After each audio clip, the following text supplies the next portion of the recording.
Hello guys, in this video I'm going to show you how to use the translator in Quillbot. The first thing you need to do is enter the app. Once you are done with that and you are in the home page, you can just look in the bottom of your screen and press on the tools there. Now look in the top of your right corner and press on the translator.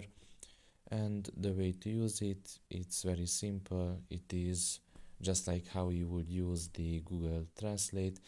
You just select the language here, like you can also have it on detect language, so if you write in that language it will detect it automatically.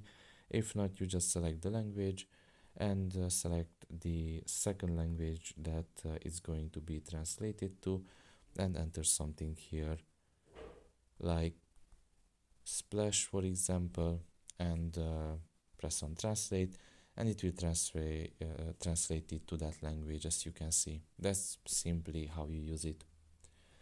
So that's pretty much it really. I hope this video was helpful to you. Thank you for listening and see you next time. Bye bye.